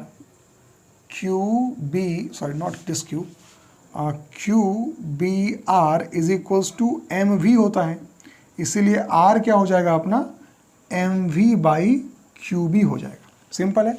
चलिए तो हम पहले क्या करते हैं, हम रेडियस निकाल लेते हैं किसका, अब प्रोटॉन का निकाल लेते हैं। तो रेडियस ऑफ प्रोटॉन के स्टोरी में देख लेते क्या क्या आएगा। मास ऑफ प्रोटॉन क्या m होता है, जो वेलोसिटी ऑफ प्रोटॉन है कितना हो जाएगा। क्वेश्चन में लिखा है कि प्रोटॉन एंड अल्फा पार्टिकल, तो रेशियो उसका क्या है 9:4। तो हम ऐसा कर सकते हैं कि वेलोसिटी भी निकाल सकते हैं या इससे भी निकाल सकते हैं। चलो ऐसा कर लेते हैं कि हम यहाँ पर ना वेलोसिटी को मान लेते हैं क्या 9v, ठीक है, क्योंकि वेलोसिटी v है ना, तो रेशियो क्या 9v/4 भी मान लेते हैं। चलो अपॉन, और q कितना है, q तो q ही होता है और b दोनों का सेम है। So answer will be approximately ये हो जाएगा आपका इसका 9mv/QB हो जाएगा, ठीक है। ऐसे ही रेडियस ऑफ अल्फा पार्टिकल क्या हो जाएगा बताइए। तो उसके लिए भी आप मास लिखेंगे। अल्फा पार्टिकल का मास क्या होता है 4 टाइम्स ऑफ प्रोटॉन, तो हो गया 4m, ओके, m हो गया, और v कितना है उसका 4v हो जाएगा, तो 4v। Charge on alpha particle is twice of that of proton, और ये b हो गया, तो कितना आ गया, ये 2 से 2 कट गया, and answer will be 8mv/QB। और बोल क्या रहा है कि हमें r radius of proton by radius of alpha particle निकालना है। तो लिखेंगे radius of proton by radius of alpha particle is equals to 9mv/QB divide करेंगे तो 8 MV, मल्टीप्लाई करेंगे तो ऊपर क्या आ जाएगा QB बाई 8 MV। तो इससे क्या होगा, MV कट गया, QB कट गया, आंसर क्या आया 9/8। और ऑप्शन नंबर डी अपना करेक्ट है। चलते हैं क्वेश्चन 35 पर। 35 क्या बोल रहे हैं कि एक कॉइल है जिसका एरिया है 100 centimetre square, is kept at an angle of 30 degrees with magnetic field. 100% अगर आप चाहेंगे इस क्वेश्चन में गलत करना तो वो कहते हैं ना दिल खोल के आपको क्वेश्चन बोलेगा हाँ आओ करो गलती, क्योंकि यहाँ पर क्या बोल रहे देखो एंगल 30 डिग्री है, कहाँ से, मैग्नेटिक फील्ड से। आपको फाई निकालने के लिए BA cos 30 नहीं रखना है, BA cos 60 रखना है, क्योंकि एरिया वेक्टर से एंगल 30 नहीं होगा, वो 60 होगा। ठीक है, तो अगर आप इसमें बच गए तो क्वेश्चन में कुछ भी नहीं था। चलिए, सो आपको इंड्यूस्ड EMF निकालना है, तो इसको देख लेते हैं। इंड्यूस्ड EMF का फॉर्मूला क्या होता है, माइनस ऑफ d∅/dt होता है। You know very well it is d∅/dt होता है। और फाई कितना हो जाएगा, जो फ्लक्स बाद में है और जो फ्लक्स पहले है, ठीक है ना, तो ये क्या हो जाएगा ये बी तो सेम है दोनों का ऑफ कोर्स, नहीं मैग्नेटिक फील्ड चेंज है। Okay, so magnetic field is 10 to the power -1 tesla and reduce to 0। Okay, no issues. So magnetic field जो है वो 0 है फाइनल वाला। तो पहले फॉर्मूला लिख लें, it is A is fixed I think and it is cos of 30 degrees, है ना, cos, या ऐसा करते हैं इसको B2A2 कर लो, B2A2, और 30 या 60 देखो मैं बोल के खुद गलती कर रहा था, B2A2 cos 60, this is the final flux minus initial flux क्या हो जाएगा, it is B1A1 of again cos 60 ही होगा, क्योंकि आप B को बदल रहे हो, आप कॉइल के ओरिएंटेशन में कोई चेंज नहीं कर रहे हो। This is change in flux upon time कितना है, टाइम है इसका 10 to the power -4 सेकेंड्स। तो यहाँ हम ऐसा करते हैं कि कॉमन क्या लेंगे, देखो area is same and cos theta is same, B जो है बदल रहा है, तो एक काम करते हैं कि एरिया कितना है दोनों में, एरिया इज 100 सेंटीमीटर स्क्वायर, तो हम ऐसा करते हैं कि एरिया को अलग कर लेते हैं और cos थीटा को अलग कर लेते हैं, और अंदर जो है हम रख देते हैं B2 यानी कि final magnetic field -B1 initial और अपॉन 10 to the power -4 समय जो है उसको हम लिख देते हैं। और थोड़ा मुझे स्पेस चाहिए होगा तो मैं यहाँ पर इसको सॉल्व कर लेता हूँ, मुझे लगा कि क्वेश्चन जल्दी में हो जाएगा, बट थोड़ा सा एक्सप्लेन कर लेते हैं।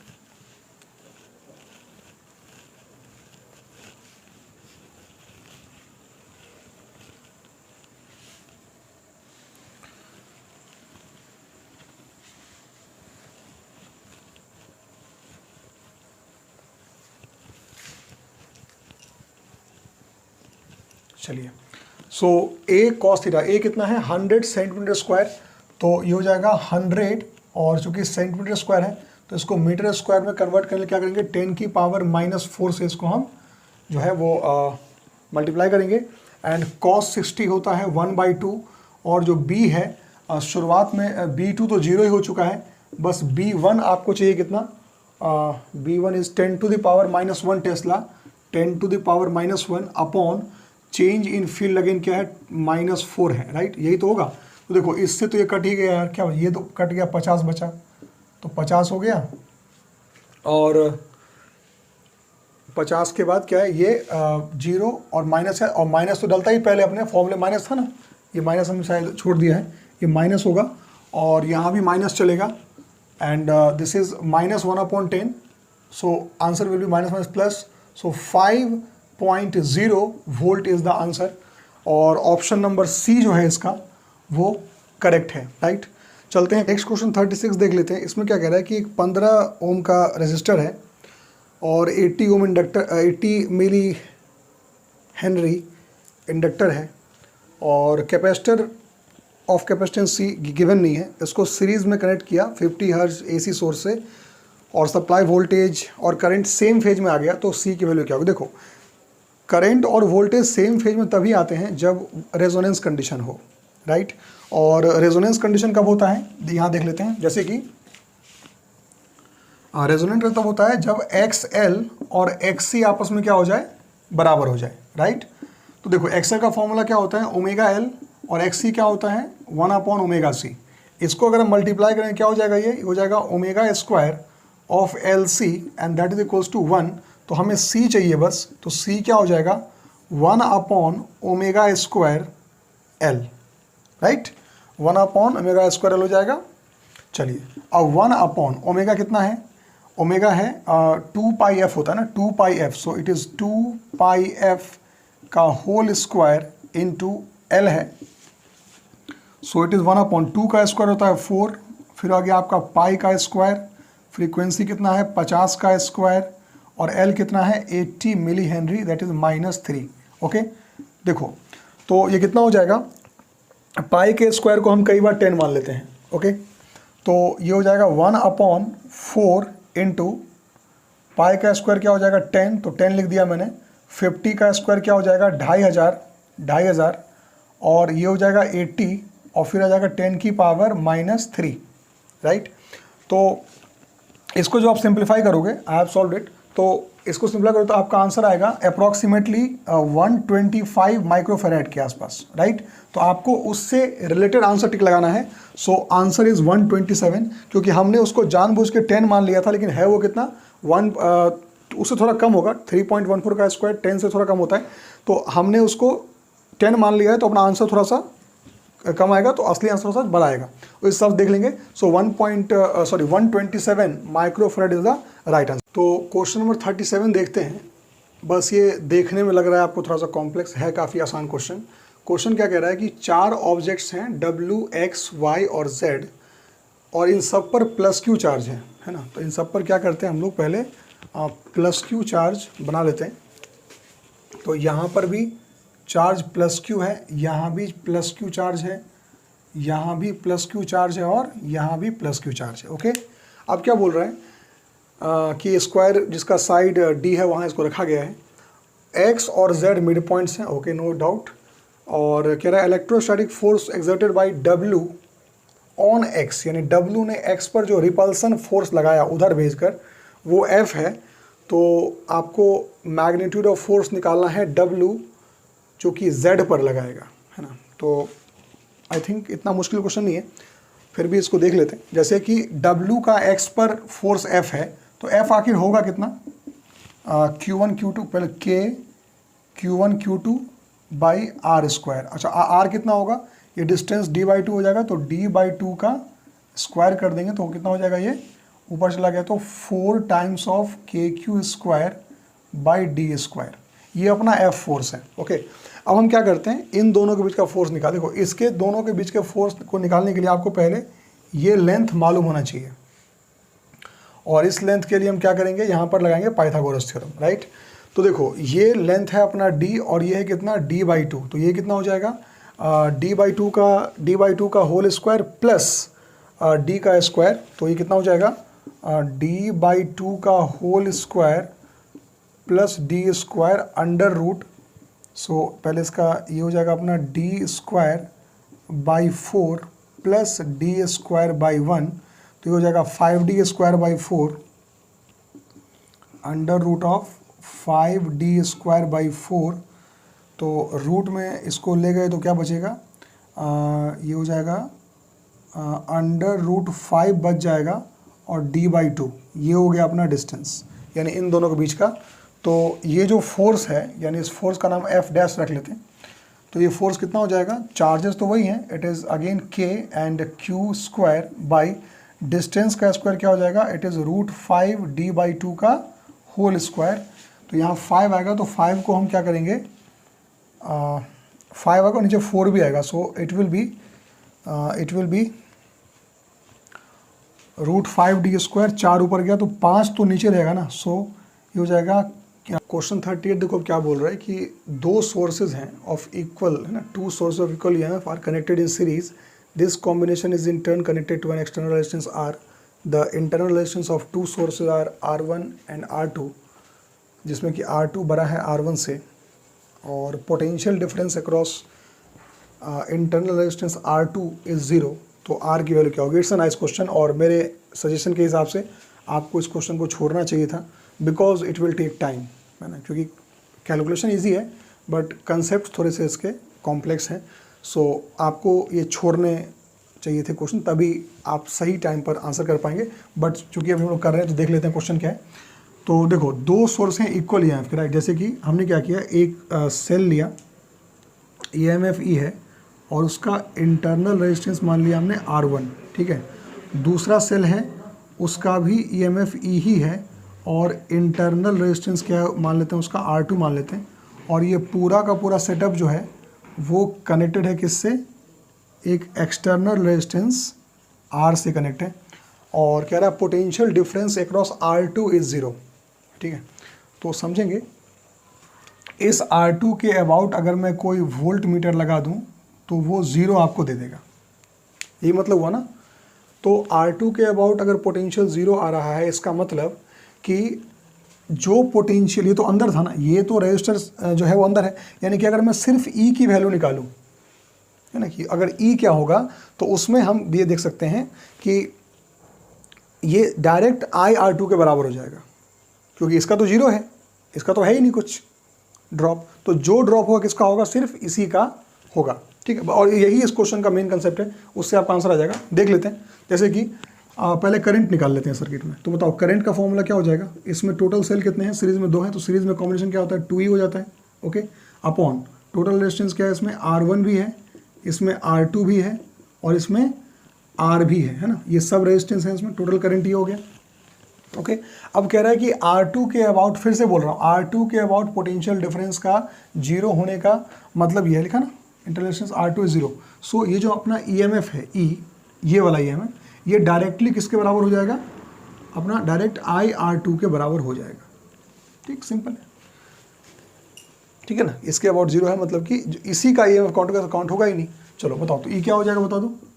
सो E will be IR2, what is I? I is 2E upon R1 plus R2 plus R और इनटू R2। अब मैं यहाँ लेके आता हूँ क्वेश्चन को,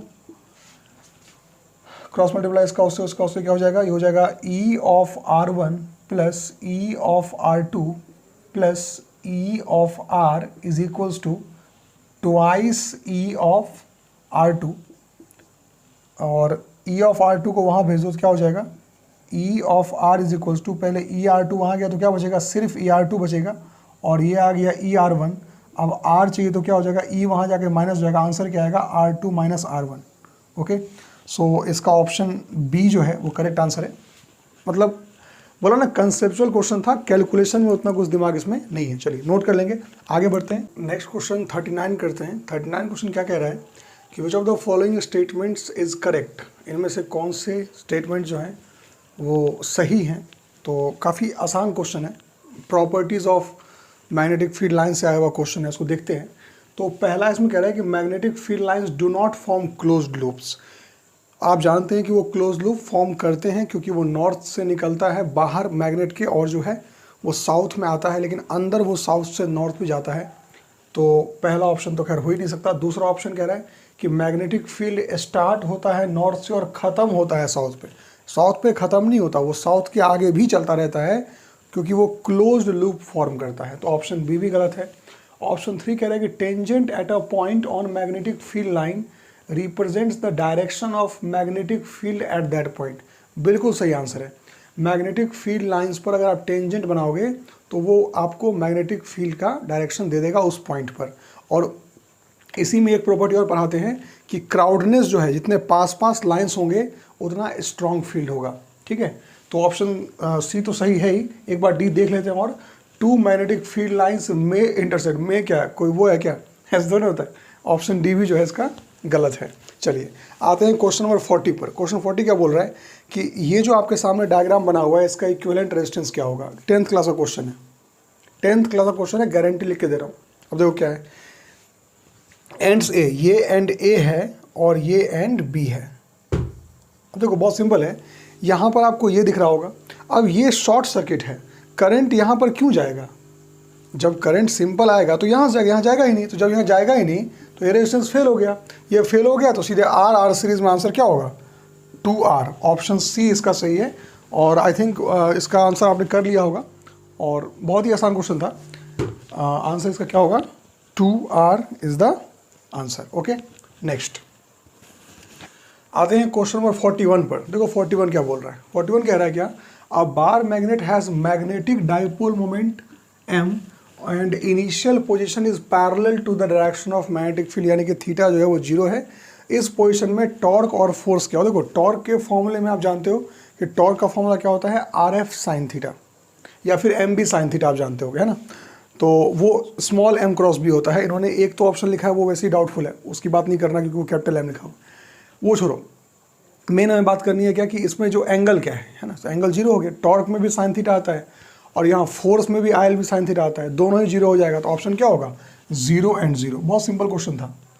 अब क्वेश्चन नंबर 42, इसको लेकर सभी लोग ये कह रहे हैं कि ये बहुत लेंदी क्वेश्चन था। समय गिनोगे, समय, मैं कहता हूँ इससे आसान क्वेश्चन है ही नहीं और इससे शॉर्टेस्ट क्वेश्चन पूरे पेपर में कोई नहीं है, जबकि लोग इसको कहते हैं कि सबसे लेंदी क्वेश्चन यही है।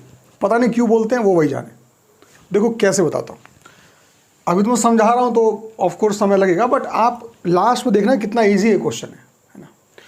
तो कह रहा है कि दो चार्ज हैं 14 माइक्रोकूलम के और -4 माइक्रोकूलम के, ये इन लोकेशंस पे रखे हुए हैं। पहले तो ये लोकेशन बना लेते हैं। देखना क्वेश्चन कितना आसान है। ये पॉइंट ले लिया मैंने और एक लोकेशन है -12,0,0, यानी कि कुछ पॉइंट यहाँ रहा होगा -12, और दूसरा कौन सा है 12,0,0, यानी पॉइंट यहाँ रहा होगा, ये है 12,0,0 और ये है -12,0,0। यहाँ पर चार्ज है कितना 14 माइक्रोकूलम और यहाँ पर चार्ज कितना है -4 माइक्रोकूलम, और इसको एक्सटर्नल इलेक्ट्रिक फील्ड में रखा गया है। ठीक है, देखो एक्सटर्नल इलेक्ट्रिक फील्ड जैसे ही वो बता रहा है, तो आपको जब इलेक्ट्रोस्टैटिक पोटेंशियल निकालना होता है एक्सटर्नल फील्ड में, तो उसका फॉर्मूला क्या, सॉरी नॉट V, उसका फॉर्मूला क्या हो जाता है, नॉर्मली हम जानते हैं क्या होता है, it's K Q1 Q2 by R, ऐसा लिखते हैं। अगर 3 पार्टिकल सिस्टम हो तो अलग होता है, लेकिन जब ऑलरेडी वो एक इलेक्ट्रिक फील्ड में ही रखा हुआ है तो फॉर्मूला बदल जाता है। और आप जानते हैं फॉर्मूला क्या होता है, it is K of Q1 Q2 by R plus QV1 plus QV2, ये सब काउंट होगा, है ना। QV1 मतलब कि पहले Q को लाया गया होगा उसका भी काउंट होगा, V इसको लाया गया होगा उसका भी काउंट, सब काउंट होगा, तब जाके आंसर आएगा। तो देखो ये तो तुरंत लिख दोगे। अब देखो क्वेश्चन अब शुरू हुआ है, अब समय गिरो, ये लिख लिया, ये आ गया, ये आ गया। अब देखो इस वाले फॉर्मूले में देखो Q1 Q2 नेगेटिव है, एक तो Q1 पॉजिटिव है Q2 नेगेटिव है ना, तो ये वैल्यू क्या आ गया अपना नेगेटिव आ गया। कुछ भी हो मुझे पता नेगेटिव आ गया। QV1, अब देखो यहाँ से इसको अगर इसकी बात कर रहे हैं पहले वाले चार्ज की, तो यहाँ क्या है लोकेशन इसका ओरिजिन से पीछे है, तो इसको नेगेटिव काउंट करेंगे। Q है 14 लेकिन इसका नेगेटिव 12 काउंट करेंगे, तो क्या हो जाएगा, ये भी आपको क्या मिलेगा, नेगेटिव मिलेगा। QV2, अब देखो ये है पॉजिटिव में लेकिन चार्ज नेगेटिव है, ये भी नेगेटिव हो जाएगा। क्योंकि तीनों ही नेगेटिव को जोड़ेंगे आंसर नेगेटिव आएगा, और नेगेटिव एक ही ऑप्शन है, ऑप्शन नंबर डी। क्या आएगा जल्दी भाई क्वेश्चन, क्या एक मुश्किल क्वेश्चन था ये, हाँ कोई कैलकुलेशन लेनी है भाई साहब, तुरंत आ गया तुरंत। चलो क्वेश्चन नंबर 43 इसको देखते हैं। तो ये क्वेश्चन क्या कह रहा है कि 300 ohm resistor and a capacitor 25 by pi microfarad उसका कैपेसिटेंस है, इन दोनों को हमने सीरीज में कनेक्ट कर रखा है, यानी कि ये एक RC सर्किट है, right, it is an RC circuit. और हमने जो उसको कनेक्ट कराया है वो 200 वोल्ट और 50 हर्ज रेटिंग के AC सोर्स से कनेक्ट किया है। The current in the circuit is, तो सर्किट में करंट क्या होगा। देखो आसान क्वेश्चन है, आपको पहले क्या करना पड़ेगा, इसमें पूरा रुकावट निकालना पड़ेगा, ठीक है ना। तो रुकावट मतलब क्या होता है कि R तो पता है आपको कितना है, 300 है, बाकी आप रुकावट जो कैपेसिटर देगा यानी कि XC यानी कि कैपेसिटिव रिएक्टेंस, वो निकालो, काम हो गया। तो हम निकालेंगे पहले XC कैपेसिटिव रिएक्टेंस, क्या होगा फॉर्मूला इसका 1/ωc। तो 1/ω क्या होता है 2 पाई इंटू F फ्रीक्वेंसी कितना है 50, C कैपेसिटेंस कितना है 25 बाई पाई, तो पाई से पाई कट गया 25 और 2 कितना हो गया 1/2500 हो गया। ये तो 1/2500 आपको क्या मिल गया, सॉरी ये माइक्रोफेरेड है ना, सॉरी ये माइक्रोफेरेड है। तो इसके साथ साथ आप क्या करेंगे 10⁻⁻⁶ भी लेके चलेंगे, तो ये चला जाएगा ऊपर, 10⁻⁻⁻⁶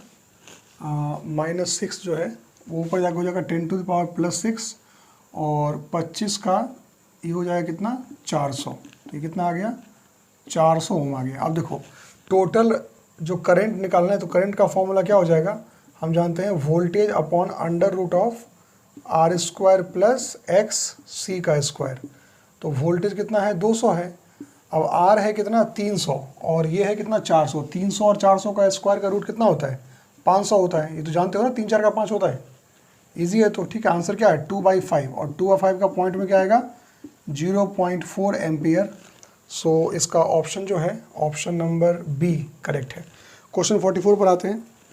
44 कह रहा है the core of transformer is laminated to reduce the effect of, laminated core करते हैं to reduce eddy current losses. So option D जो है 44 का वो करेक्ट है।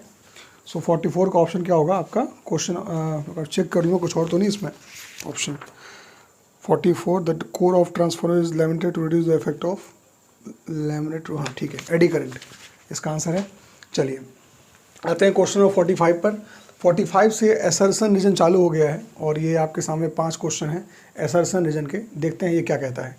पहला क्वेश्चन कह रहा है 45 में कि a negative charge in an electric field moves along the direction of electric field. देखो नेगेटिव चार्ज जो है वो हमेशा opposite to the electric field move करता है, तो चूंकि इसका एसर्शन ही गलत हो गया तो आगे बात ही नहीं करना, इसका ऑप्शन क्या हो जाएगा ऑप्शन डी हो जाएगा। ठीक है।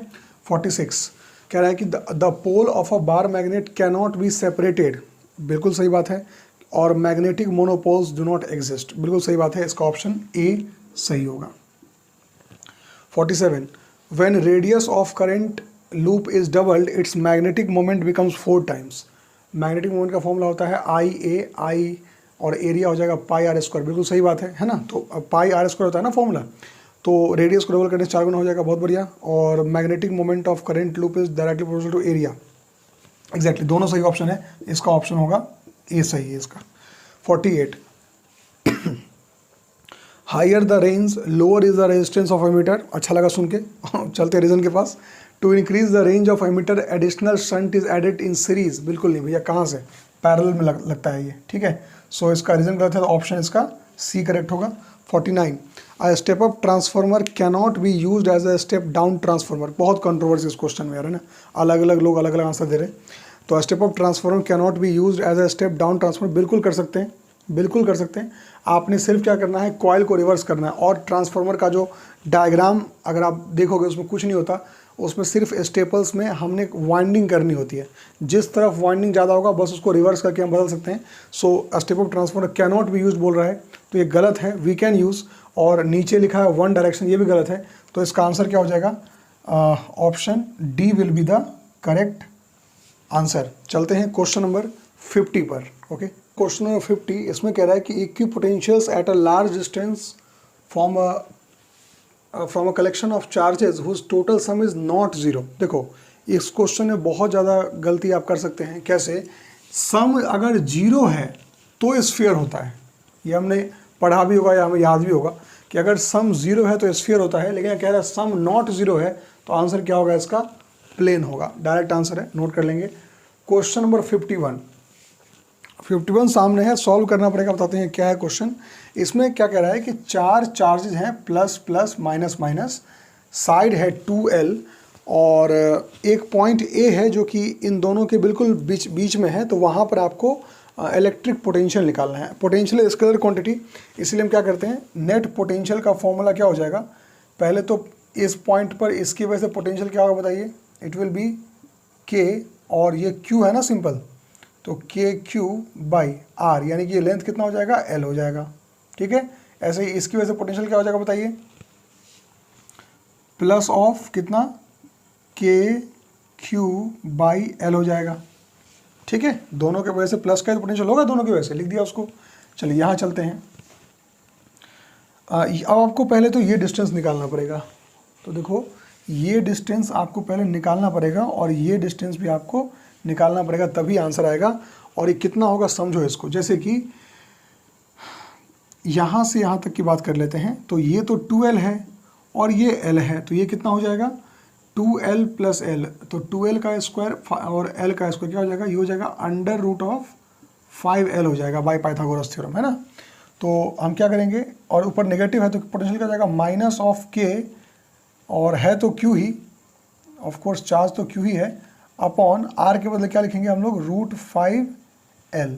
सिमिलरली इसका भी क्या हो जाएगा, अगेन ये 2l और ये l, तो फिर से क्या हो जाएगा रूट 5l, तो क्या मिलेगा आपको, माइनस के Q by under root 5l। अब k की वैल्यू कितनी होती है, 1/4πε0, तो वो तो हम लिख ही लेंगे, ठीक है। तो देख लेते हैं, यहाँ पहले क्या करेंगे आप, k और q को आप बाहर ले लो, मैं देखता हूँ l को भी बाहर ही ले लो क्या करेगा रह के वो, तो l भी बाहर आ गया। अंदर क्या बचेगा, जरा चेक कर लेंगे, इसमें 1 बचेगा, इसमें 1 बचेगा, इसमें -1/√5 बचेगा, इसमें -1/√5 बचेगा, ठीक है। सो ये कितना हो जाएगा, k के बदले हम लिखेंगे 1/4πε0, और q के बदले q रहने दो, q को q लिख दिया हमने, और l है ना, l को तो चलो नीचे हमने l डाल देना है, l यहाँ डाल दिया। इसका देख लेते हैं क्या होगा, 1 + 1 2 माइनस ऑफ, ये देखो माइनस ऑफ 1√5 माइनस ऑफ कितना हो जाएगा, माइनस ऑफ 2 अंडर रूट 5। तो इसका एलसीएम ले लो, तो ये कितना हो जाएगा, ये हो जाएगा अपना q अपॉन 4πε0l, और यहाँ एलसीएम हो गया इसका √5, तो यहाँ √5 ऊपर क्या आएगा, 2 - 2√5, ओके एलसीएम √5 आ गया, √5 को हो जाएगा 2√5, और यहाँ हो जाएगा माइनस का सिर्फ 2 हो जाएगा, 2 को आप चाहो तो बाहर कर लो, 2 बाहर आ सकता है, तो यहाँ क्या बचेगा, 2q अपॉन 4πε0l, और यहाँ बचेगा क्या अपना √5 माइनस 1/√5, ऐसा कोई ऑप्शन है क्या, 2q 4πε0 2q अपॉन l √5 नहीं, √5 अपॉन √5 तो 1 हो जाएगा ना, सॉरी 1 होगा, 1 - 1/√5, ऐसा कोई ऑप्शन है क्या, 2q 1 - 1, हाँ ऑप्शन ए इज़ करेक्ट। चलिए आते हैं अपने अगले पार्ट पर, और वो है केस बेस्ड क्वेश्चन, है ना। तो देखो केस बेस्ड क्या है, बहुत ही आसान सा क्वेश्चन दे दिया इन्होंने, तो ये एक सर्किट यहाँ बना हुआ है, और आपको इसमें पहला क्वेश्चन मैंने नोट करा है, बाकी मैं अभी नोट करके आपको समझा देता हूँ। पहले पहला क्वेश्चन कर लेते हैं। तो इसमें सभी डेटा आपके गिवन है कि R1 इसमें 10 ओम है, ये 10 ओम है, तो उसको लिख देते हैं यहाँ पर, है ना, ताकि ईजी हो। सो R1 को हम मान लेते हैं 10 ओम, और R2 कितना है, R2 और R3 दोनों 5 ओम के हैं, ये भी 5 ओम का है, और ये भी कितने का है, 5 ओम का ही है, और ये बैटरी है 5 वोल्ट का, और ये तो 0 ही है, तो पता नहीं क्यों लिखा है इसको ऐसे ही, मतलब इंटरनल रेजिस्टेंस बैटरी का नहीं है। और कुछ डेटा गिवन है क्या, नहीं, इतना ही गिवन है। पहला क्वेश्चन बोल रहा है इसमें,